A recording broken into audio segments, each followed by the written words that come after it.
Nesse vídeo vamos recordar os principais acontecimentos do ano de 1958, ano de muitos lançamentos no mercado de caminhões. Em 1958, Juscelino Kubitschek de Oliveira era o presidente da República, no seu terceiro ano de mandato, de um total de 5 anos.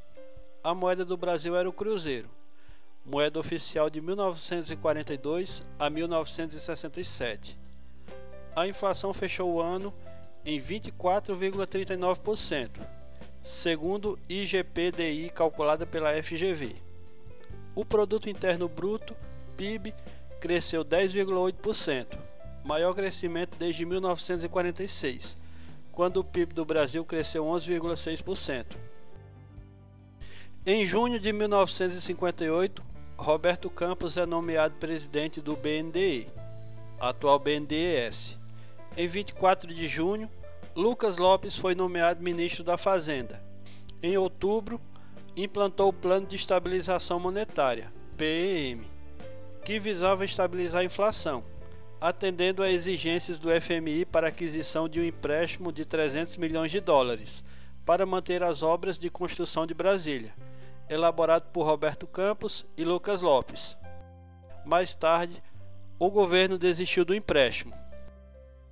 Em 25 de janeiro, o presidente Juscelino Kubitschek inaugurou o primeiro reator nuclear do Brasil e da América Latina, o IEA-R1, no Instituto de Pesquisas Energéticas e Nucleares, IPEN, dentro do campus capital da Universidade de São Paulo, USP, no bairro do Butantã. Em 30 de junho, foi inaugurada a residência oficial do presidente do Brasil, o Palácio da Alvorada, em Brasília. Teve início as obras da usina hidrelétrica de Furnas, em Minas Gerais.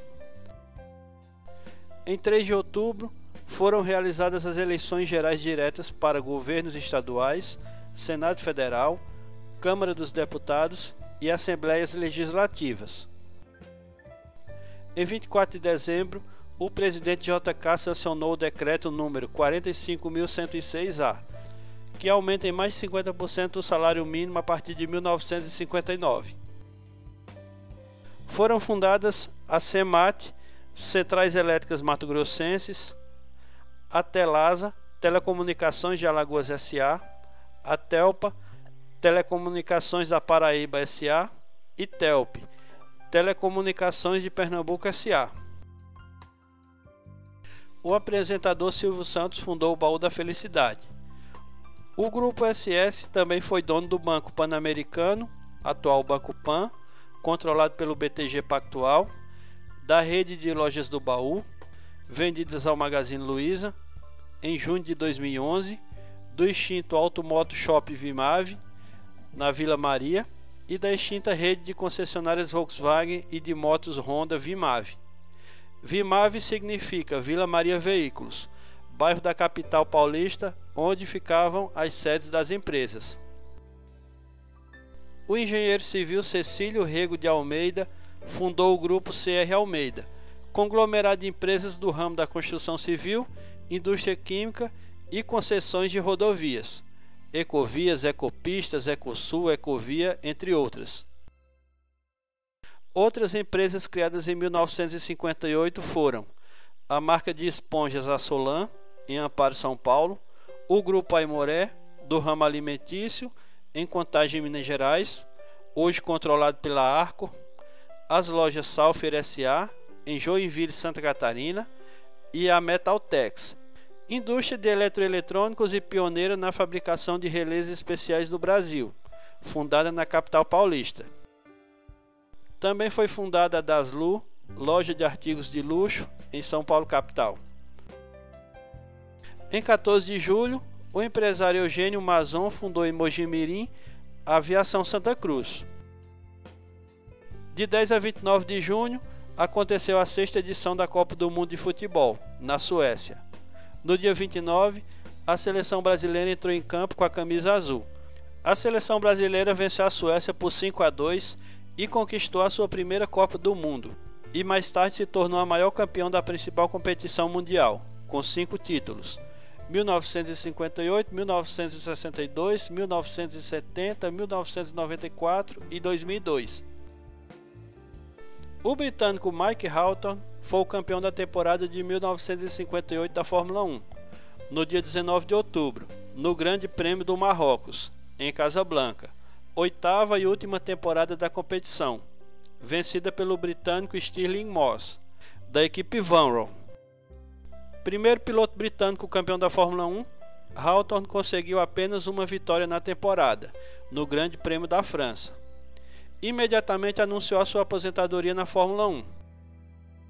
3 meses depois da aposentadoria, em 22 de janeiro de 1959, Hawthorn morreu num acidente automobilístico, aos 29 anos de idade.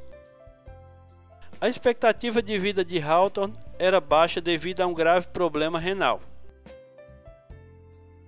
Foi a 9ª temporada do Mundial de Fórmula 1 e foi a primeira a ser realizado o Campeonato de Construtores. Com a vitória de Tony Brooks no GP da Itália, em Monza, a Vanwall tornava-se a primeira campeã mundial de construtores da Fórmula 1, com uma prova de antecedência. A temporada marcou a despedida das fornecedoras de pneus Continental e Engelbert, da categoria. Também foi a primeira temporada com a participação de uma mulher piloto, a italiana Maria Teresa de Philips, que estreou em 15 de junho, no GP da Bélgica, em Spa-Francorchamps. Ela esteve inscrita para 4 grandes prêmios, se classificou para 3 e conseguiu completar apenas uma prova, na 10ª colocação. Em 1958, nasceram os italianos Hélio De Angelis e Riccardo Paletti, que se tornaram pilotos na Fórmula 1. Outra triste coincidência é que os dois pilotos morreram em acidentes em sequência na Fórmula 1, Paletti em 1982 e De Angelis em 1986. O estadunidense Jimmy Bryan venceu a 42ª edição das 500 milhas de Indianápolis, realizada no Indianapolis Motor Speedway, no dia 30 de maio de 1958, valendo também como a 4ª etapa do Mundial de Fórmula 1. A DKW V-Mag apresentou o Belcar, um sedã de 4 portas, e a V-Maguette ganhou linhas reestilizadas. Em janeiro de 1958, a Toyota fundou a Toyota Indústria e Comércio do Brasil Limitada. Em 5 de maio, a Cinca do Brasil foi fundada em São Bernardo do Campo, sob a razão social Sociedade Anônima Industrial de Motores, Caminhões e Automóveis. A fábrica francesa havia alugado as instalações da Varan Motores e se preparava para lançar o seu primeiro carro nacional. A estadunidense Cummins se instalou no Brasil como importador, só construiu uma filial em 1971. A Ford construiu uma fundição de motores em Osasco, São Paulo, instalou linhas de usinagem e montagem de motores e ampliou a estamparia da fábrica do Ipiranga, as 3 últimas inauguradas em novembro de 1958. A partir de 1958, a picape F100 e o caminhão F600 passaram a ser equipados com um motor V8 4.5 litros com 167 cavalos nacional. A primeira picape Chevrolet nacional foi lançada em julho de 1958, ainda com motor importado, porém já com a carroceria que viria a caracterizar o chamado Chevrolet Brasil pelos anos seguintes. Era um modelo 3100, inicialmente batizado Expresso de Aço, com capacidade para 733 kg. Até o final do ano foram fabricados cerca de 2.500 unidades, com 54% de nacionalização. Era a resposta da GM ao lançamento da F100, um ano antes. Em dezembro de 1958, foi iniciada a operação da fábrica de motores, oficialmente inaugurada em março do ano seguinte, em São José dos Campos, interior paulista, composta de fundição de blocos, forjaria, instalações para usinagem e linha de montagem. Tratava-se, na verdade, de uma fábrica usada, transplantada dos Estados Unidos para o Brasil. Era também a primeira fábrica de motores da marca na América do Sul. Com ela, foi lançado o primeiro caminhão Chevrolet brasileiro, o 6500, com motor fundido e usinado no país, disponível em 3 versões, chassi curto 6403, chassi longo 6503 e chassi sem cabine 6502 para ônibus e lotações. Tratava-se de um caminhão básico, de concepção absolutamente convencional, com um antiquado motor a gasolina nascido nos Estados Unidos nos anos de 1930, chassi tipo escada, molas semielípticas, eixos rígidos, freios hidráulicos a tambor com assistência a vácuo, caixa de marchas de 4 marchas sincronizadas, diferencial de 2 velocidades e motor de 6 cilindros, 4 mancais, 4,3 litros e 142 cavalos. A picape 3104 tinha o mesmo motor do caminhão, porém a transmissão era de 3 marchas, segunda e terceira sincronizadas e sem redução, com alavanca de mudanças na coluna de direção. A GM lançou no Brasil o Chevrolet Biscayne, recém-lançado nos Estados Unidos, e o Opel Rekord, lançado na Alemanha em 1957, como importados. Outro importado que chegava ao Brasil no fim de 1958 era o Plymouth Fury.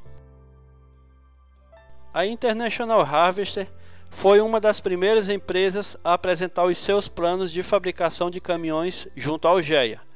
O projeto envolvia a ampliação da planta de Santo André para a fabricação de um caminhão médio, com volume de 5.000 unidades por ano.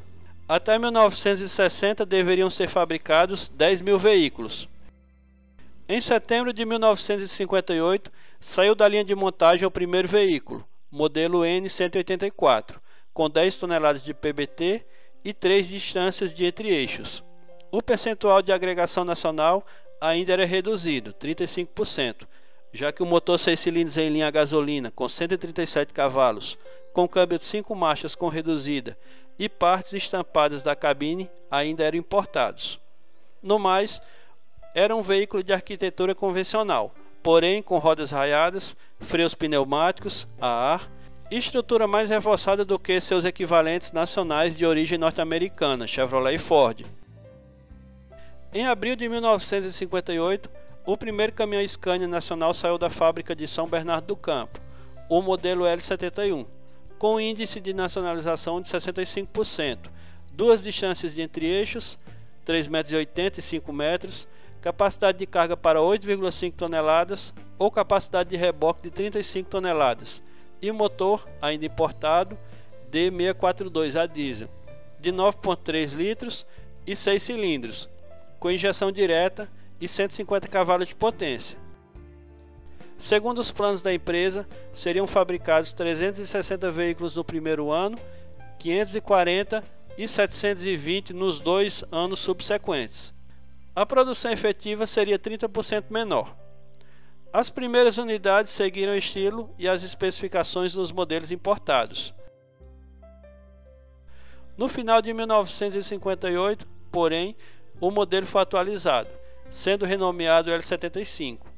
Além de ter grade, paralamas e capô redesenhados, ganhou novo motor de 10.260 cilindradas com injeção direta, 165 cavalos de potência e 63 kg de torque, o maior torque entre os caminhões fabricados no país. Oferecido nas mesmas 2 distâncias entre eixos, teve a capacidade de carga aumentada para 9,9 toneladas. Era equipado com câmbio de 5 marchas, com reduzida, primeira não sincronizada, eixo traseiro de dupla redução, freios pneumáticos a ar, rodas raiadas e exclusivo bloqueio pneumático do diferencial. A cabine permaneceu inalterada.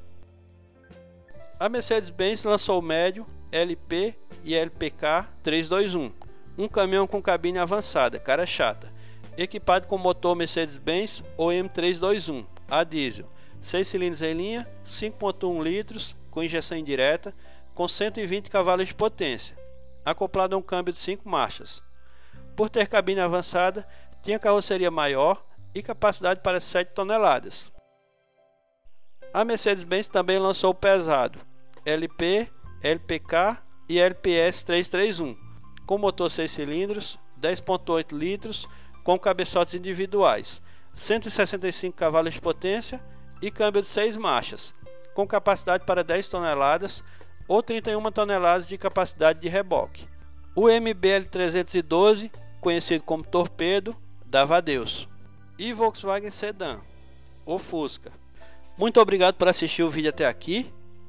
Deixe seu like. Se você não for inscrito no canal ainda, inscreva-se no botão vermelho abaixo e ative o sininho de notificações para você saber cada vez que eu postar vídeo aqui no canal. Deixe seu comentário, deixe o seu feedback sobre o vídeo. Se você não assistiu os vídeos anteriores, assista esses 2 vídeos que estão aparecendo aí. Eu vou ficando por aqui. Grande abraço a todos. Até o próximo vídeo.